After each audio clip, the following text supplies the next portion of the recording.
Greetings, folks. Today we're looking at a very handsome piece from Longines, the Spirit Zulu time.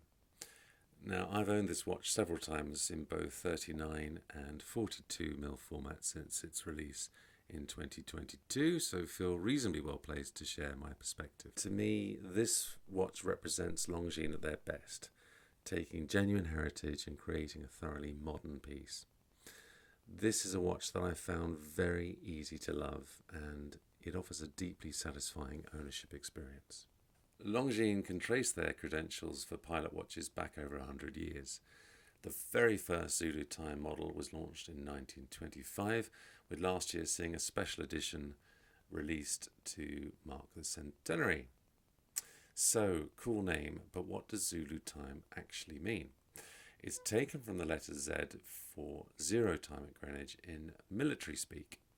Now, there's a lot of confusion on the difference between Zulu, GMT, UTC.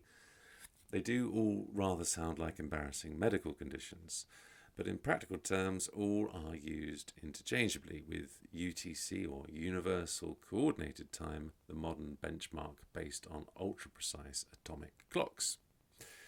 Now, mechanical watch enthusiasts are by definition hopeless romantics. We don't feel the need to apologise for Britain's historical contributions to navigation and timekeeping. GMT then will do just fine. Now, all variants are easy on the eye, but for me this 42mm on the bracelet really pops. Deep forest green ceramic bezel, paired with gold applied indices and matching handset, this has an unapologetically luxurious feel. Add in contrasting satin and polished finishes, and you've got a watch that feels as classy as it is practical. There are three main points of interaction with a watch like this: the crown, the clasp, the bezel. The crown, it engages crisply and winds smoothly. Date and time zone setting is a breeze. The bidirectional bezel, so often a tactile disappointment, here provides positive engagement, reminiscent of Breitling or Zinn, and the twin trigger clasp gives a reassuringly loud clunk click when engaged. Of course, comfort on the wrist should be the biggest factor when choosing a serious travel watch. Wrist comfort is where the Spirit Zulu time really shines. Sub 50mm lug-to-lug proportions, the tapered quick-release bracelet which melts into the wrist, and a smooth-edged clasp that refuses to dig into the skin. For 3K, I would have liked screwed links, but as both bracelet and clasp are finished to a really high standard, I can just about forgive that. What I find harder to forgive, however, is the lack of on-the-fly adjustment, something my wrist craves after a long flight at 20,000 feet.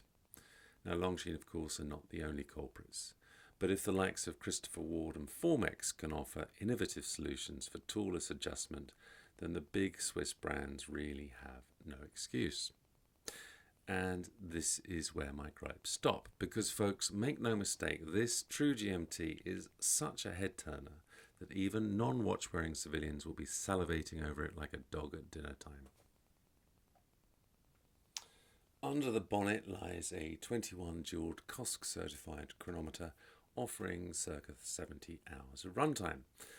I'm personally not a big fan of silicon balances, we might get into that another time, but they do at least ensure accurate timekeeping, being both non-magnetic and less susceptible to temperature changes.